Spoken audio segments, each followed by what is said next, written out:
Well, good morning, everyone. Morning. It's a shame to interrupt the buzz in the room. Lovely to see so many of you here today.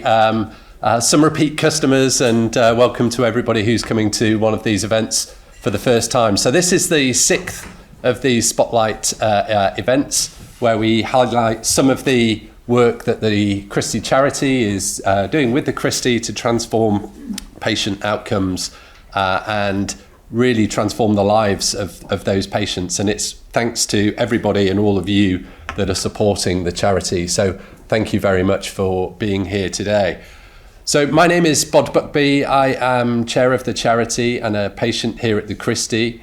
And today I'm really excited about what we've got to talk about and the project we're talking about today. It's something that we've been spending a lot of time on at the charity. The projects don't come bigger than this. This is going to be a new advanced scanning centre for the Christie. It's going to really transform the hospital, transform the footprint of the hospital. And I'm delighted that we have Dr. Pavan Najran here to talk us through the clinical details and how some of the new scanning technology, in particular the 4D CT scanner, is going to really improve patient diagnostics and then treatment plans. And equally, I'm really delighted that we have Justine Carson here to provide the patient perspective as ever. And I'm really pleased that we've got Justine here before she embarks on a new career as a fashion model from next week. So I hope she's going to tell us a little bit about her plans for the rest of the week. But this is just a warm up for her. But thank you so much for being here today and sharing your story. Before I hand over to Pav to talk about the scanning centre. I think we have a short video which will just introduce the project. Let me see if I can master the technology.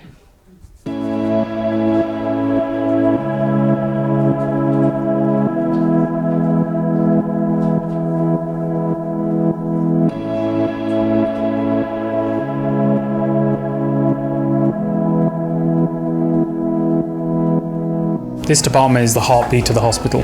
That's because it's not just a scan a patient arrives here for, it's information. It tells the patient if their treatment's worked, in which case it's the best day in the patient's life, or if it hasn't worked, in which case they have to think about other alternative treatments. So it's so important that this is a holistic environment to the patient. So we reduce anxiety as much as possible, make it a comfortable environment because it's such an important part in the patient's journey. So I use the scanning department every 3 months. It's very important because it just keeps track of whether your cancer's coming back. The scan itself, it's the only thing that lets me know I can see a picture. Without that scan, I'm just going off what the doctor says, or I'm just hoping that the treatment is working.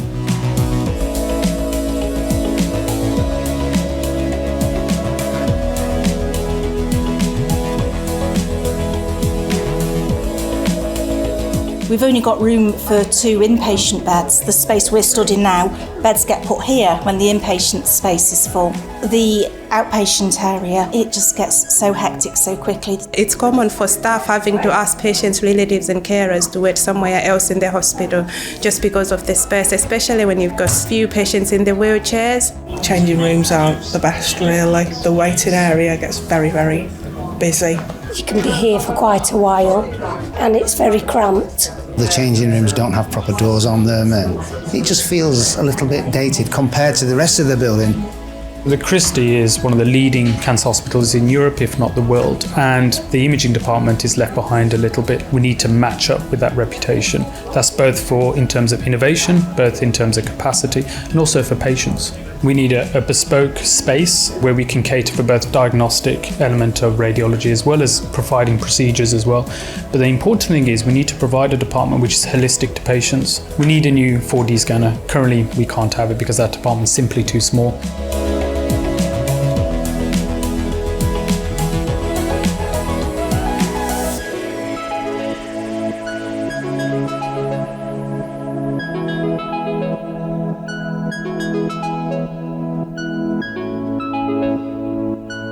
The new centre will have huge benefits. The first of all is to patients. So from their journey, start to finish, it's catered around them, far more relaxing to them.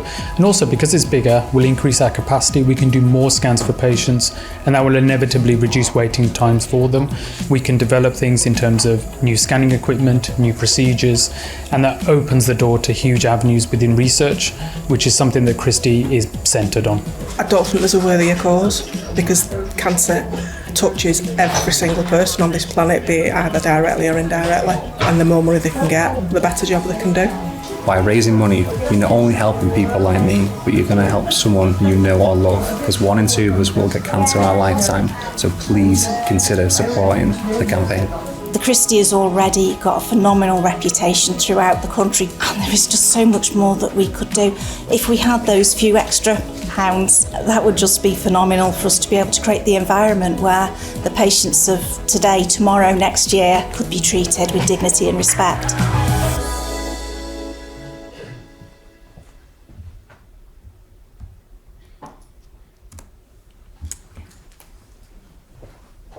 Thank you very much for the introduction. My name's Dr. Najran. I'm a interventional radiologist at the Christie. And actually, when I was writing these slides, I just thought back to my initial interview to go into radiology, which was about 16 years ago. And the one thing I said was I'd like to go into a specialty which touches every single patient that runs through the hospital. Now, this is split into 2 separate areas. There are diagnostics, so every single patient will come in for that initial scan, their follow-up scans, and hopefully the end of treatment scan to show that it's been a positive result. Interventional radiology, which is what I do, has developed significantly, particularly over the last 10 years. So I've been a consultant here for 10 years.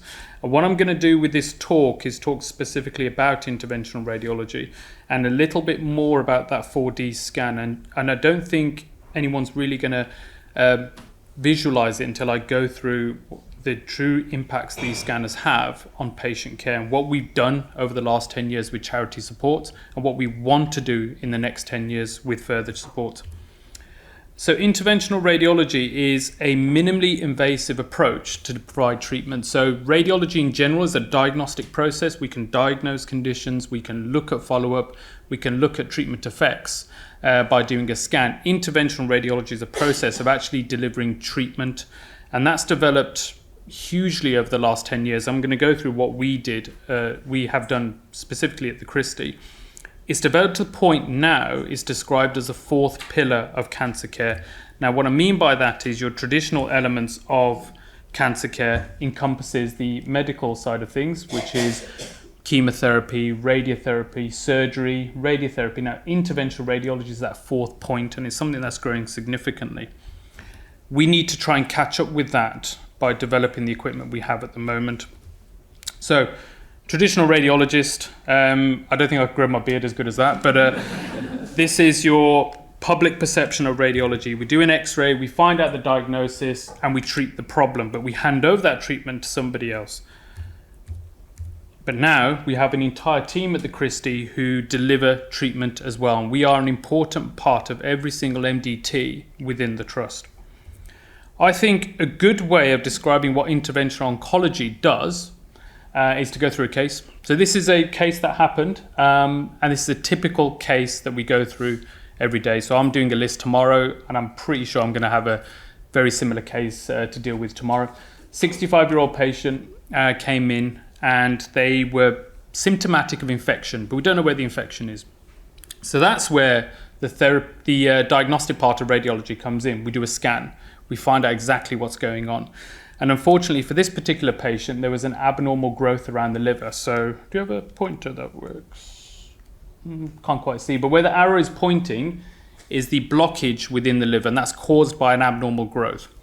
So we've got the diagnosis from a scan. Now, if we didn't have interventional radiology, this patient would require a very big operation to try and remove the obstruction. And unfortunately, in a lot of cases where there is significant infection, the patient may not survive or may not be suitable for that operation. And this is the case that I did. What I did is I went through the skin. So this is the X-ray machine on the left. This is my access into the patient. And what I've done here on the right, using an X-ray machine, so that's the image that I see on my big screen. I put in a number of stents, to overcome that blockage. And what I'm doing now is putting in a drain after the procedure, and the patient's infection resolves because all of that horrible stuff is removed via the drain, and I've opened up the blockage, which means the patient's liver function can return to normal. So this is interventional radiology. This is what we do live in our room. This patient had this procedure done within 40 minutes. It was done with mild sedation. They were awake immediately after the procedure, and they had none of the potential complications of having a huge operation. So this patient was saved. We managed to get the stents in, and they went on to have their systemic treatment they needed to overcome the disease burden. So I thought that I wanted to show you what interventional radiology is, and that's exactly what we do in the room.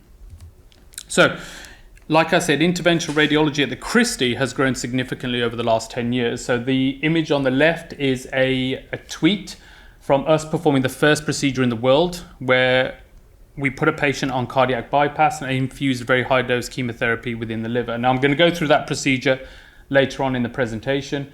On the right, a number of my colleagues and myself have been invited all over the world to deliver lectures about the way we perform our procedures therapeutically. So this is a case where I've developed a type of procedure where we go through the wrist artery, so we can deliver chemotherapy or radiation directly into the liver via a little artery next to the thumb. And we gave a number of workshops all over the world. So that includes Russia, China, and Korea in this particular case. So we've grown.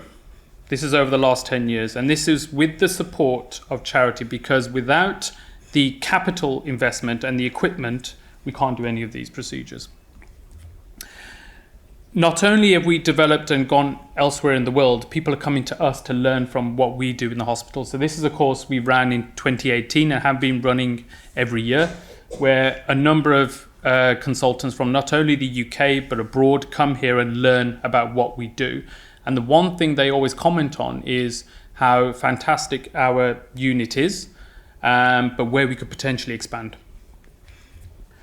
And again, this is this is me giving a lecture in Russia about, again, the procedures that we do.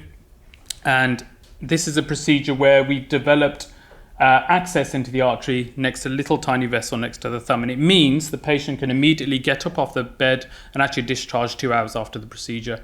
Traditional methods of going in the groin artery meant they stayed in overnight, and then again this innovation was developed at the Christie. So just to encompass what we do and what we're going to go into next, I'm going to talk about a procedure called chemosaturation.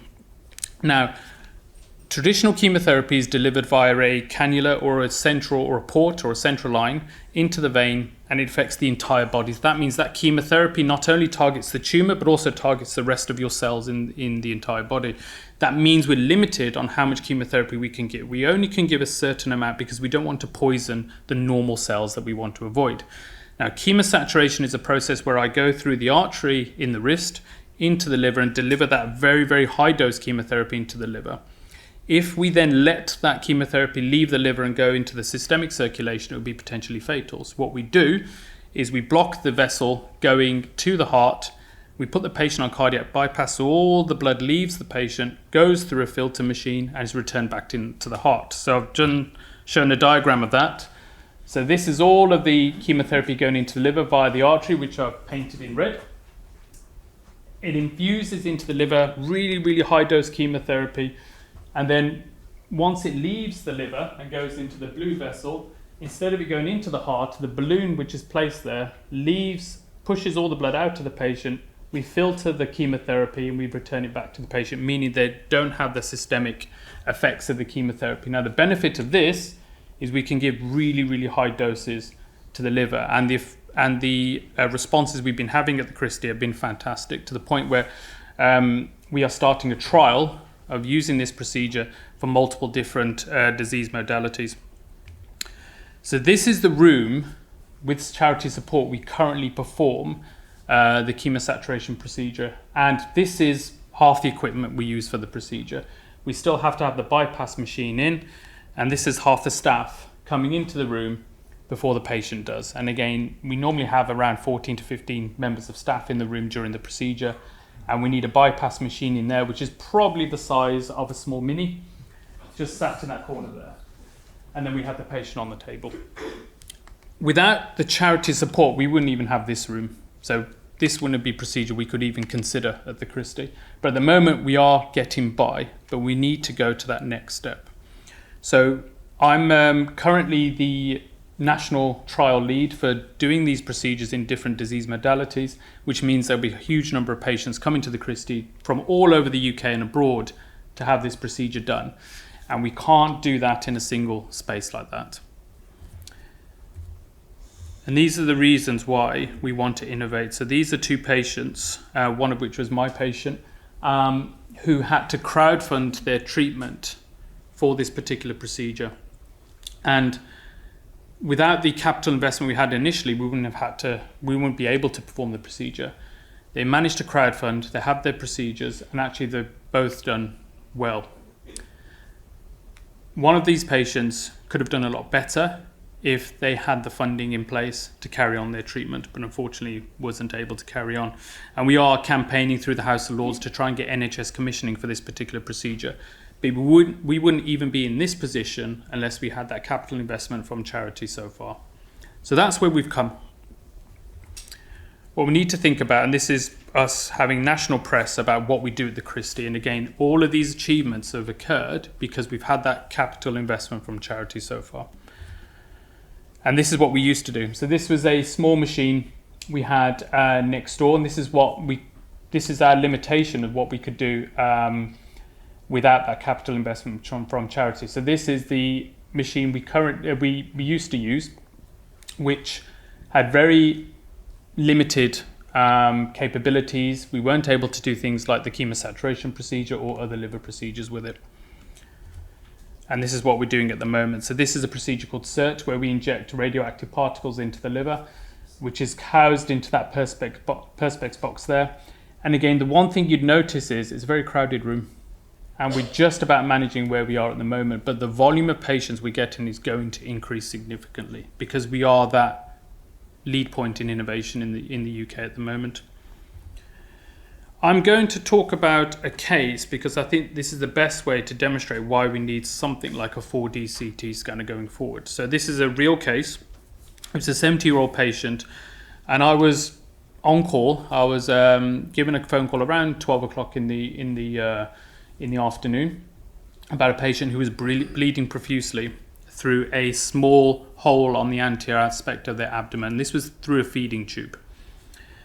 So we went to the ward and it was quite profuse and I was quite worried about this patient. So we went immediately for a CT scan. So this is a CT scan and that arrow was pointing at a very small artery which was next to the feeding tube, and this was the culprit.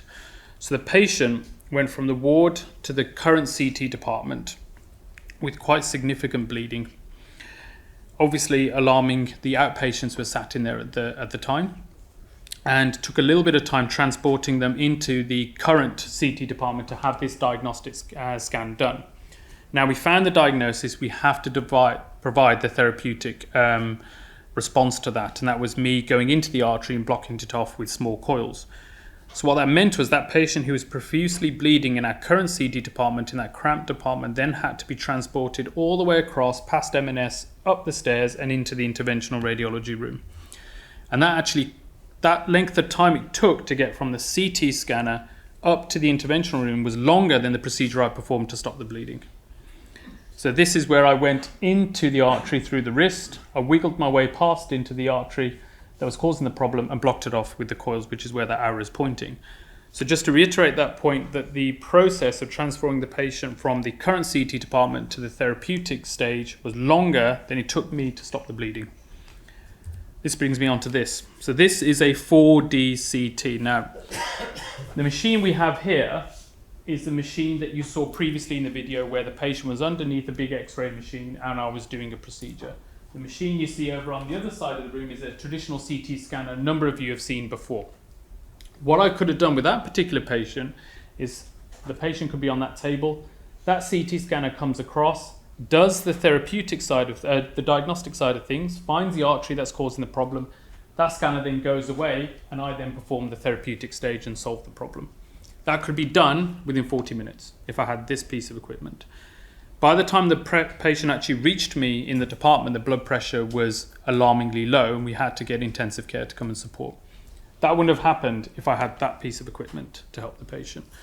So I thought showing you a case to support what we're trying to do with 4DCT is the best way to show why we need this to go forward.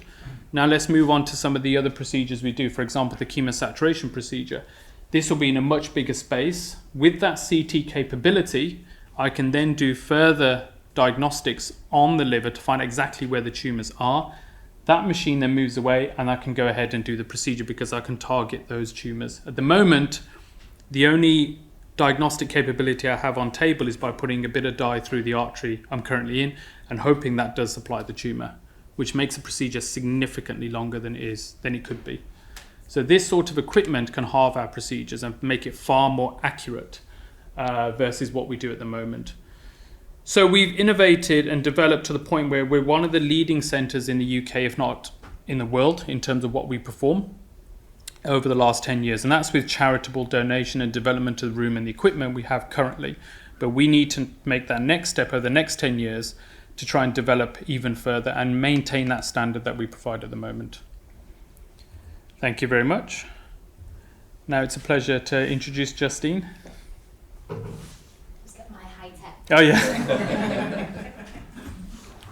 I don't have videos of me performing surgery, unfortunately.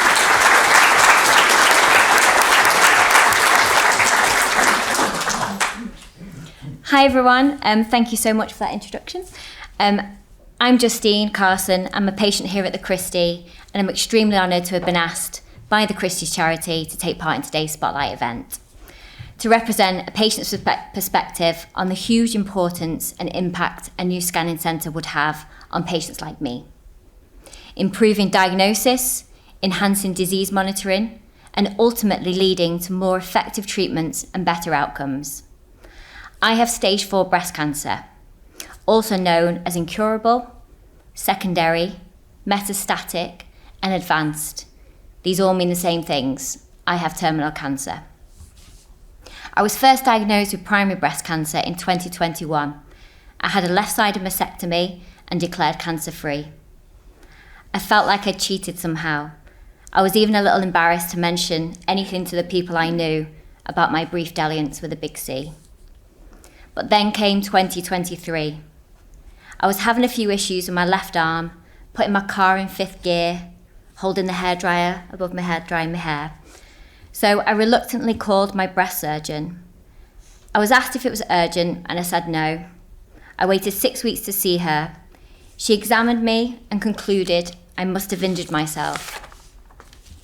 But with an abundance of caution, she ordered an ultrasound anyway. During the ultrasound, they took several biopsies spanning the whole of my chest. That same night, I was called in for an urgent MRI. Before I knew it, I was being called into the surgeon's office mid-morning while I was at work. I arrived alone. I had prepared my mum, because she was holidaying in the Canary Islands, that I feared that my cancer had returned. But I wasn't prepared. I had no idea the extent and speed the cancer had spread in my body in just 12 months. After further investigations and scans, it was determined that the cancer was in my reconstructed breast, my chest wall, my chest muscle, my lymph nodes, and my lungs. So why am I telling you this? Well, even given a terrible prognosis, it's still possible to live well. This is due to factors such as advancement in treatments and access to a world-class cancer centre such as the Christie. However, all of this relies on and is underpinned by a rigorous and regular scanning regime. The standard of care for someone with my cancer is to have a CT scan every 3 months. This is to evaluate the effectiveness of the current treatment plan. This then guides the next steps. We either continue with the current treatment plan or we move to the next line of treatment, if there is one. For someone like me, these scans provide me with a 3-month window of life. They give reassurance and, most importantly, hope. I live in 3-month increments and I struggle to plan or even contemplate life beyond that. I can't emphasise enough the power and significance access to a regular scan cycle has on me. The time that immediately follows a stable scan, if you're ever lucky enough to have one, is the best it's ever going to get. That's the most confident I ever feel being alive. On the flip side of this, any delays or unforeseen disruption to this schedule have an immediate and debilitating impact on my daily life. These scans not only dictate my treatment, but allow me an element of control over a completely out of control situation. Needless to say, we desperately need a dedicated scanning centre. So it's amazing that the Christie Charity, with the people of its incredible supporters, with the help of its incredible supporters, is helping to fund this build. A beautifully designed space to house multiple scanners and all the extra patients that will benefit, with patient dignity and well-being at the forefront. I just hope I'm still here in 2029 to walk through those doors. Speaking of scans, I'm in the thick of what the cancer community refer to as scanxiety. If you don't know what that means, it's an intense emotional stress, fear or anxiety patients experience before, during and after medical imagery. I get my results a week today.